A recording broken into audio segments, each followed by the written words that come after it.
Salam Penilai. Berjumpa dengan saya Susi dalam podcast mengenal kandidat Dewan Penilai 2024. Acara ini merupakan rangkaian Munas 13 Masyarakat Profesi Penilai Indonesia tahun 2024. Pada kesempatan kali ini, sudah hadir bersama saya satu calon Dewan Penilai dengan nomor urut 9, yaitu Bapak Robinson Parluhutan Tampu Bolon. Halo Bapak, apa kabar? Halo, selamat pagi. Pagi. Iya, Bagaimana Pak kondisinya hari ini menjelang pemilihan Dewan Penilai yang akan kita selenggarakan? iya, saya ada dalam keadaan sehat dan tetap semangat. Tetap semangat ya Iya, Pak. Ya kita memang harus mempersiapkan segala sesuatunya ya Pak. Yang paling penting kesehatan tentunya. siap. Baik, sebelum kita masuk ke topik lebih dalam, saya persilakan Bapak untuk memperkenalkan diri tentang latar belakang pendidikan dan juga pengalaman di profesi penilai. Silakan Bapak. Ya, terima kasih Mbak Susi. Ya, saya perkenalkan, nama saya adalah Robinson Parluhutan Tampu Bolon. Ya, kalau selama ini teman-teman yang mengenal saya hanya dengan nama Robinson Tampu Bolon, mungkin perlu saya sampaikan ada sedikit perubahan nama. eh, Dikarenakan kemarin peraturan dari pemerintah harus sama dengan akta lahir. Saya ngurus paspor. Jadi di paspor itu pakai paruhutan. Hmm, Nah, lalu kan lapor kelurahan tuh Mbak Susi. ya, Nah, itu langsung link ke KTP. ya. Nah, sehingga kemarin ketika saya waktu daftar mencalonkan diri jadi Dewan Penilai, ya saya daftarkanlah nama saya dengan ada paruhutannya. Ada Jadi perluhutan. ini masih Robinson yang dulu. Jadi lebih panjang ya Pak? Iya, Oke. ya, jadi bukan orang lain, Robinson Iya. yang dulu juga. Nah, saya bergabung di profesi penilai ini tahun 98, tapi lebih aktif itu di tahun 2000. Latar belakang pendidikan saya adalah S1 saya adalah di ekonomi dari tahun 89 dari UKI. Lalu magister manajemen saya tahun 2011 itu dari Universitas Jayabaya. Nah, di profesi apa MAPI di kepengurusan MAPI, saya mulai bergabung menjadi pengurus itu di tahun 2002, 2001, 2003 ya, kalau nggak salah ya, kalau nggak keliru ya.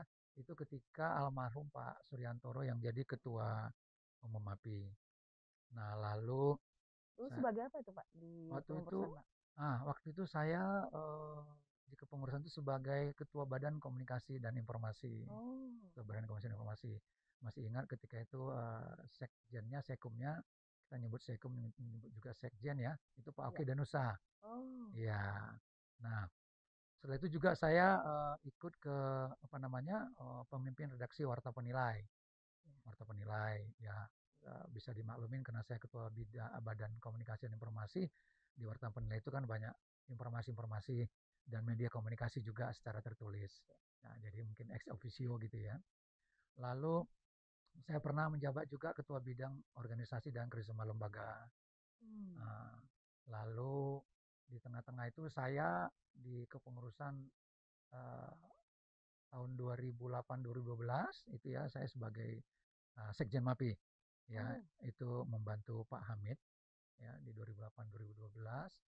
Nah, lalu setelah 2012 ke 2016 itu saya membidangin karena pertama kali waktu itu belum ada itu sebagai ketua kepala Badan Biro Hukum MAPI.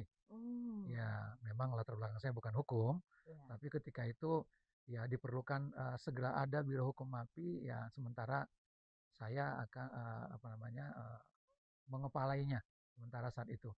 Ya, sehingga ketika itu kita MAPI punya kuasa hukum ya, iya, punya kuasa hukum MAPI waktu itu disingkat EHP itu Ernie Hutagalung and Partners itu saya yang menjembatani ke sana. Uh, Saat itu mudah-mudahan masalah-masalah hukum yang dikelola atau yang muncul itu dijembatanin oleh EHP and partner ini gitu. Nah, terakhir saya juga sebagai pengajar di PDP 1 Pendidikan Dasar Penilaian ya. hmm, PDP 1, PDP 2 itu di tahun 2008 sampai 2016. Oh, Ya, ketika ngajar itu juga ya Pak ya? ya saya ngajar Hmm. juga ya untuk bidang keorganisasian ya. Tentunya mungkin nggak banyak mata materi yang saya ambil. Nah, saya ajarkan itu yang terkait kepada ketika itu saya sebagai sekjen terkait bidang organisasinya itu kita perlu sampaikan kepada para peserta didik kita untuk hal-hal yang mengenai uh, profesi penilai yang asosiasinya adalah MAPI gitu ya. Nah terakhir uh, saya pernah juga di FKJPP, sekarang sebutannya IKJPP. Hmm. Nah, ketika itu periode pertama Pak Yufrizal Yusuf sebagai ketua. Nah, itu saya membantu Pak Yuf di bidang keorganisasian juga gitu. Nah, saya kira demikian mungkin ya. Nah, sekarang kira-kira motivasinya apa nih Pak untuk tertarik untuk menjadi dewan penilai sekarang? Ya, eh, jadi terus terang mungkin perlu saya sampaikan pencalonan diri saya yang kali ini saya harus katakan terbuka bahwa ini adalah pencalonan saya yang ketiga kali. Oh, sudah pernah sebelumnya ya Sudah Pak ya? pernah, Oke. tapi saya nggak mau mengatakan belum beruntung ya, tapi belum terpilih. Kalau beruntung itu kayak apa aja beruntung, Iya, iya. belum terpilih. Yang penting niatnya ya Ya, Pak. ya. Oke. Jadi yang 2016, 2020, lalu 2020, 2024. Nah, motivasi saya pertama eh, saya itu eh, tertarik atau kata lainnya penasaran atau tertarik melihat kok pengguna jasa kita khususnya pemerintah nggak bisa kita bikin paham ya untuk profesi kita ini. Hmm. Ya, uh, saya kadang-kadang saya sedih. Banyak sekali teman-teman kita ya terlepas mereka memang bersalah atau tidak itu uh, sangkut nyangkut di APH ya di aparat penegak hukum tentang pekerjaan-pekerjaan penilaian gitu. Jadi uh, motivasi saya adalah ingin membantu, ingin berkontribusi, bergabung bersama Dewan Penilai yang ada 9 orang ini nanti adalah untuk menyuarakan bagaimana agar profesi penilaian ini semakin dipahami oleh pengguna jasa. Mungkin banyak cara-cara yang belum kita lakukan gitu loh. Jadi itu Mbak Susi pertama yang mendorong saya untuk kok iya sih nggak bisa mereka paham gitu loh. Artinya paham bukan berarti setuju ya. Iya, Ya mungkin para penilai juga tanda kutip punya kesalahan gitu iya, loh. iya. Tapi uh, kok kesannya ada kayak ada kriminalisasi atau apa begitu loh. Sementara profesi lain kayak akuntan, notaris sangat jarang terdengar punya masalah ini gitu. Iya, iya. Ah itulah motivasi saya Mbak Susi. Ya, mungkin kita butuh apa penyamaan beberapa persepsi tentang apa ilmu penilaian gitu ya, Pak ya. Mungkin Betul. perlu apa Iya, edukasi juga dan lain-lain gitu iya, ya. iya. Oke, baik. Kemudian saya mau menanyakan gimana menurut pandangan Bapak mengenai profesi penilai kita saat ini, yang tentunya dihubungkan dengan Hmm, tupoksi Dewan Penilai ya, Pak. oke, iya, iya. Eh, apa yang sudah dilakukan di menurut saya periode-periode sebelumnya itu ada terus perbaikan, ada terus ada peningkatan. Tapi selalulah memang sesuai dengan tuntutan perkembangan zaman, perkembangan situasi, perkembangan bahkan perkembangan politik, ekonomi di negara kita, memang kita harus menyesuaikan diri. Ya, jadi uh, kita masih perlu berbenah. Saya kira periode yang sekarang ini juga pasti sudah menemukan apa kira-kira nanti akan diperbaiki di periode berikutnya.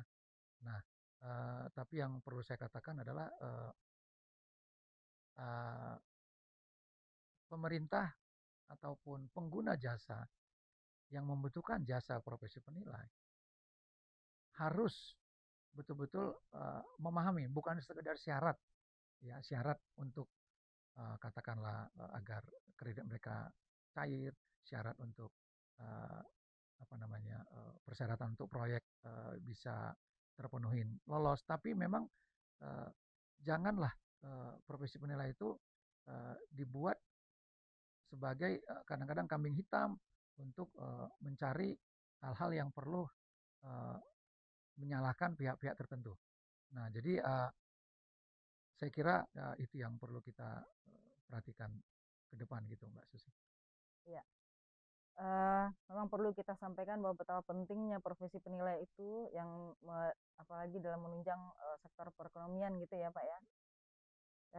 Oke Pak, terkait hal itu apa langkah konkret yang akan Bapak lakukan seandainya nanti Pak Robinson terpilih menjadi sebagai dewan penilai dan tentunya untuk meminimalkan pengaduan terhadap anggota MAPI saat ini.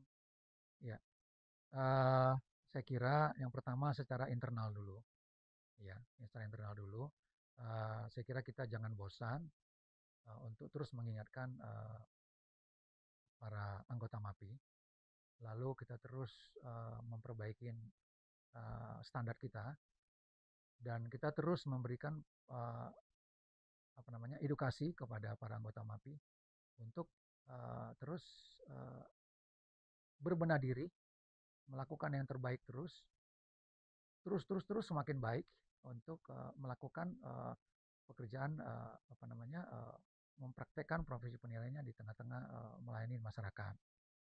Nah, uh, secara eksternal, saya kira uh, saya akan usulkan kepada uh, sidang Dewan Penilai jika saya terpilih bahwa kita harus punya cara tertentu untuk mendekati memberikan pemahaman, mengadakan approach kepada pemerintah, kepada pengguna jasa untuk semakin memahami profesi nilai ini gitu loh. Sebagai contoh ya Mbak Susi ya, mungkin perlu saya sampaikan sedikit tentang nilai. Baru-baru ini kita sering mendengar final and binding. Ya. Saya nggak tahu, nanti perlu dikoreksi kali. Tapi ini di final and binding ini adalah untuk kepentingan pemerintah. Ya. Kepentingan penilai, aduh, untung-untungan. Mudah-mudahan nggak jadi masalah itu barang, gitu ya. Kenapa? Saya baru duduk di dulu namanya P1 P2, Ya. Mbak Susi, bukan PDP P2 Iya, ketika saya betul, ikut. Pak. Saya masih ingat, nilai itu bukan harga. Iya. Nilai itu bukan harga. Tapi nilai itu dibikin harga oleh kalimat dari pemerintah, usulnya final and binding. Iya. Gitu loh. Jadi ini nilai, bukan harga. Ini nilainya, ya harga adalah tergantung pembeli dan penjual. Iya. Itu dua hal yang berbeda itu, Pak ya. Berbeda. Ya bisa di bawah nilai, bisa di atas nilai. Betul, Pak. Bagaimana sepakatnya kita gitu loh. Betul. Nah, ini ditarik pemerintah karena maaf mungkin pemerintah nggak mau pusing nanti ribut lagi, proses lagi lama itu pembebasan lahan, final and binding. Nah, saya kira ini sesuatu yang harus diperbaikin. Saya nggak mengatakan bahwa uh, periode-periode sebelumnya salah menyetujuin ini, enggak. Saya kira periode-periode sebelumnya kepengurusan MAPI mungkin punya strategi. Ya, artinya terima tarik ulur, nanti kita baru skak, kira-kira begitu ini. Nah, jadi saya akan mengusulkan untuk bisa memberikan pemahaman-pemahaman tentang nilai itu sendiri. Itu pertama. Nah, yang kedua, jika tidak mungkin ini terjadi ya, pemerintah juga susah sekali mendengarnya, atau pengguna jasa juga susah sekali mendengarnya, khususnya pemerintah ini. Saya kira gak ubahnya dalam satu keluarga ya, Mbak Susi ya. Ya kita punya anak, kadang-kadang anak-anak kita itu minta uang jajan merengek gitu ya, sampai guling-guling di jalanan, di lantai begitu ya. Saya teringat saya ikutan, bukan memimpin. Saya ingat ikutan ketika tahun 2000 saya ikut demonstrasi di Kementerian Keuangan. Saya jangan difokuskan kepada demonstrasinya ya, tapi pengungkapan rasa bahwa, hei tolong lihat kami ini perlu diperhatikan, ini begini gitu loh. Nah saya kira dari tahun 2001 sampai sekarang 2024, terakhir saya di lapangan Banteng dengan teman-teman ketika itu menunjukkan ketidaksetujuan terhadap SK 57, ya, saya kira bolehlah dengan cara yang santun, ya. Saya khawatir teman-teman para senior kita di MAPI menganggap, wah nanti kesannya apa MAPI demo-demo. Enggak, kita damai kok. Sehingga perlu loh masyarakat melihat, lo ada apa MAPI. Jadi tidak hanya dipakai jasanya, Tapi diperhatikan bahwa mereka itu jangan sampai rawan terhadap masalah-masalah hukum untuk dikriminalisasi, kira-kira begitu. Ya, kira-kira itu nanti rencana saya kalau saya terpilih Ya, untuk saya usulkan. ya, kita mungkin balik ke konsep awal ya Pak, mau menyampaikan nilai itu adalah manfaat ekonomis gitu ya Pak, Ya, seharusnya dari ya, satu ya, aset gitu manfaat ya. ekonomis, betul. Ya, dan kita juga mau memperkenalkan di luar sana bahwa profesi penilai itu adalah profesi yang mulia nih, gitu Ya, ya, betul. yang sangat berkontribusi terhadap segala sektor gitu ya Ya, Pak. Baik Pak, tidak terasa waktu sudah berlalu dan banyak sekali hal-hal yang sudah kita diskusikan. Jadi mungkin terakhir Bapak boleh menyampaikan harapannya Pak kepada seluruh penilai Indonesia dengan dan juga boleh dengan closing statement, silakan Pak. baik. Eh, harapan saya kepada teman-teman, sahabat-sahabat penilai dimanapun berada, yuk kita terus berbenah diri, kita terus mengintrospeksi diri, apa hal-hal yang perlu kita perbaikin dalam diri kita, maju terus, uh, sambil semangat untuk melakukan penilaian, untuk menerima pekerjaan penilaian, segitu juga lah semangatnya kita untuk membenahi apa-apa yang perlu kita perbaikin. Ya, jangan lupa mengupdate keilmuan kita, banyak sarananya melalui pendidikan-pendidikan, melalui seminar-seminar penilaian, dan mungkin juga melalui uh, komunikasi teman-teman komunitas dengan para senior kita penilai. Nah, jangan lupa kita ada Munas nanti di tanggal 10 sampai 12. Jangan lupa untuk memilih saya, yaitu Robinson Parhutan Tongbolon, nomor urut 9. Baik, Terima kasih. terima kasih Pak Rumisan, menarik sekali closing statement-nya.